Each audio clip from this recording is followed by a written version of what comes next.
Bonjour les amis, j'espère que vous allez bien. Si c'est la première fois que vous consultez ma chaîne, eh bien je viens de débuter, j'espère que ce ne sera pas la dernière fois. Soyez nombreux à liker, à vous abonner. Dans ma chaîne, je vais présenter des recettes de cuisine marocaine aussi bien que de cuisine un petit peu du monde.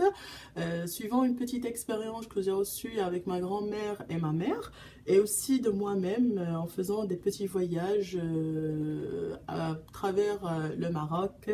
Donc aujourd'hui, je vais vous présenter une recette de pain. Comme vous savez, nous ici au Maroc, on a l'habitude de préparer du pain maison. Aujourd'hui, ce sera une variante de pain de maison. Donc cette variante, je vais la façonner en petits pains qu'on pourrait consommer soit seul, soit comme des pains de sandwich. Et pour ceci, j'aurai besoin, je vais tout mettre dans le pétrin. Et après, je vais vous montrer la façon avec laquelle je les façonne. Donc dans le pétrin, j'ai déjà mis un demi-kilo de farine blanche. Je vais incorporer 250 g de farine de blé dur ou de semoule fine. C'est selon ce que vous avez, selon ce que vous aimez. De toute façon, on va pétrir la pâte de telle façon à ce que ça se mélange bien et à ce que ça soit une pâte plus molle possible et pas une pâte très dure. J'aurai besoin de 3 cuillerées à soupe de poudre de lait en poudre. J'aurai besoin d'une petite cuillère à café de sucre, un petit peu de sel, de la levure boulangère, une cuillère quand même qui est assez généreuse de beurre. Je ne parle pas là de margarine, mais vraiment de beurre. Et pour la déco, j'aurai besoin d'un petit peu de grains de pavot, un petit peu de grains de sésame, un petit peu d'amande effilée et d'un œuf. Donc on va débuter. Je vais commencer par ajouter la semoule, on va dire, ou les 250 g de farine de blé dur à ma farine blanche. Je vais incorporer tous les ingrédients solides. J'aurai besoin bien sûr d'eau tiède pour faire remonter le tout et pour faire mélanger le tout. La petite cuillère de sucre, je la mélange avec ma levure jusqu'à ce que ça monte et que ça double de volume. Donc j'incorpore un petit peu d'eau chaude. Je vais mettre le sel directement sans problème. Et puis je vais attendre un petit peu le temps que mon mélange prenne un petit peu. Le beurre, je vais l'incorporer à la fin, quand je vais bien pétrir le tout. Donc, je ferme mon pétrin. Je commence par faire un petit tour pour que tous les ingrédients solides soient bien mélangés. En ce moment, je vois que ma levure, elle a bien pris. Donc, je vais incorporer ma levure.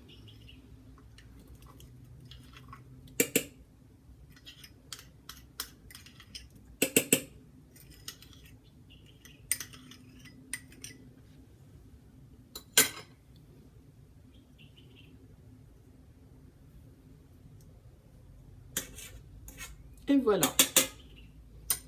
Puis, je vais rajouter de l'eau tiède, comme j'ai dit. Et fermer le pétrin.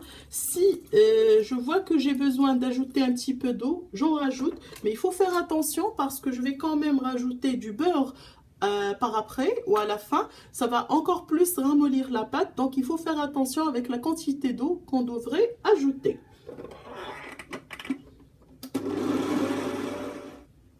Donc une fois que ma pâte elle a bien pris, comme vous pouvez regarder, elle n'est ni trop molle ni trop dur.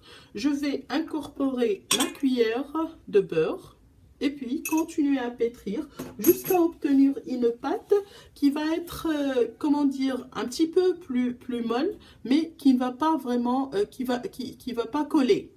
Elle ne serait pas collante. Donc j'incorpore le beurre et je vais bien pétrir quand même. Comme j'ai dit, c'est une belle pâte. Elle n'est ni molle ni trop dure. Vous pouvez constater.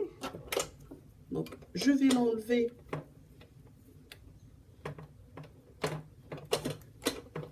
Voilà. Je vais l'enlever du pétrin. Vous pouvez aussi la laisser dans le pétrin, il n'y a pas de problème. C'est juste que j'en ai besoin pour faire autre chose. Donc, je vais la prendre et la mettre dans un grand saladier, sans huile, sans rien du tout. De toute façon, je n'aurai besoin d'huile qu'à la fin pour pouvoir la façonner. Donc, je vais la mettre dans le saladier et je vais fermer avec un film alimentaire et laisser jusqu'à ce qu'elle puisse doubler de volume. Il faut savoir que maintenant, il fait assez froid, donc il vaudrait mieux la laisser quand même reposer le plus possible. Après, je vais la prendre, je vais la pétrir une toute petite fois pour pouvoir la dégazer. Et par après, on se retrouverait pour voir comment on façonne les petits pains sandwich. Comme vous pouvez le constater, ma pâte a doublé de volume. Je vais la prendre, donc la pétrir juste un tout petit peu pour pouvoir la dégazer. Elle ne colle pas, elle est très bien. Et sérieusement, si vous essayez cette variante de pâte, il faut dire que ça réussit à tous les coups. Donc comme j'ai dit, je vais un petit peu la dégazer, juste comme ça, pas beaucoup la pétrir, pour faire sortir tous les gaz qu'il y a dedans. Cette pâte peut aussi servir de pâte à pizza. Vous pouvez incorporer un petit peu d'origan, un tout petit peu d'huile d'olive, et puis le tour est joué. D'ailleurs, comme je vois que j'en ai quand même une bonne quantité, je vais prendre une petite boulette pour faire une pizza façon 2, un petit peu changer aujourd'hui. C'était pas prévu, mais bon, on peut toujours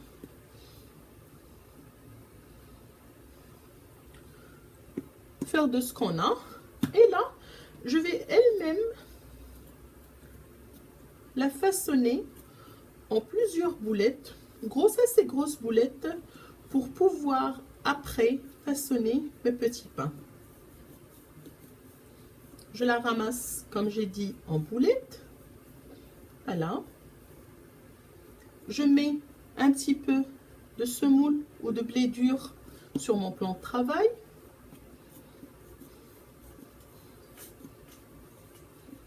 Et après, je vais l'étaler et faire mes petits pains variés. Donc sur mon plan de travail, j'ai étalé ma pâte de façon à ce qu'elles aient à peu près 3 mm de hauteur. Quand j'ai terminé, je l'ai étalée en la façonnant avec, comme j'ai dit, un petit peu de semoule fine ou de blé dur. Je vais prendre un cercle pour faire des petits pains. Si vous n'en avez pas, vous pouvez toujours façonner vos pains avec un bol ou avec tout simplement un grand verre. Il suffit de réfléchir un petit peu et on a toutes les solutions possibles. Donc, je vais faire des pains de cette façon-là.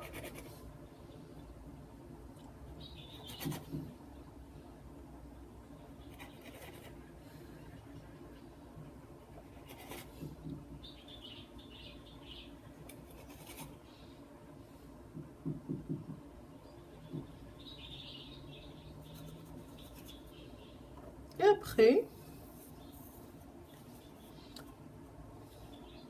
je vais un petit peu les aplatir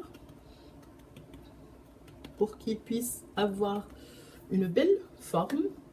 Je prends ma plaque qui va au four. Si vous avez un four électrique, vous pouvez toujours le chauffer à 160 degrés et mettre le feu en bas, ne pas allumer le haut, jusqu'à ce que vos disques de pain puissent gonfler, et ce n'est que après que vous pouvez allumer le haut. Pour moi, je vais les mettre dans un four aussi électrique. Je vais tout d'abord les laisser encore une autre fois reposer jusqu'à ce qu'ils puissent gonfler, en faisant attention à laisser de l'espace entre mes disques. Et après, on se retrouverait pour voir comment on pourrait les décorer en haut. Voilà, comme vous pouvez constater, mes pains ont monté. Si vous les voyez ici, vous allez voir à quel point ils sont belles. Ils ont doublé de volume. Je les laisse dans le plat qui va aller au four. Je vais prendre mon jaune d'œuf et je vais ajouter quelques gouttes de sauce soja, juste pour donner une belle couleur à mes petits pains. Et puis, je vais étaler sur le dessus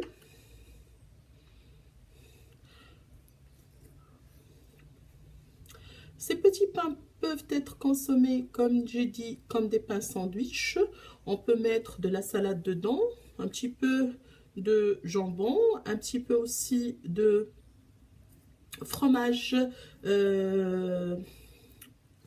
râpé ou un petit peu de fromage carré, comme on peut facilement mettre dedans rien que un petit peu de thon, un petit peu de mayonnaise et un œuf dur. Pour ma part, aujourd'hui je vais préparer une farce au thon, au cornichon et avec des œufs durs. Et puis je vais mettre une feuille de salade dans chacun de mes pains pour pouvoir les consommer ainsi. Ceci dit, vous pouvez toujours être créatif et farcir vos petits pains avec ce que vous voulez. Ils peuvent être consommés le jour même, comme vous pouvez les garder au frigo pendant au moins 3 semaines. C'est juste pour qu'ils gardent leur saveur. S'ils dépassent les 3 semaines, ils ne vont plus être aussi succulents. Quand vous voulez les consommer après, il suffit de les faire sortir du frigo le matin et puis par après attendre le temps qu'ils se ramollissent. Donc sur mes pains, je vais mettre un petit peu de pavot.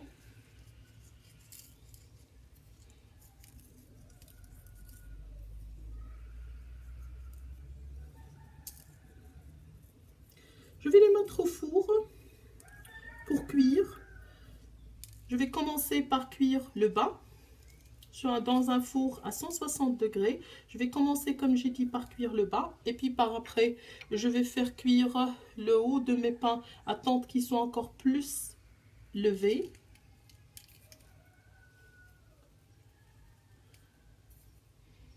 Voilà.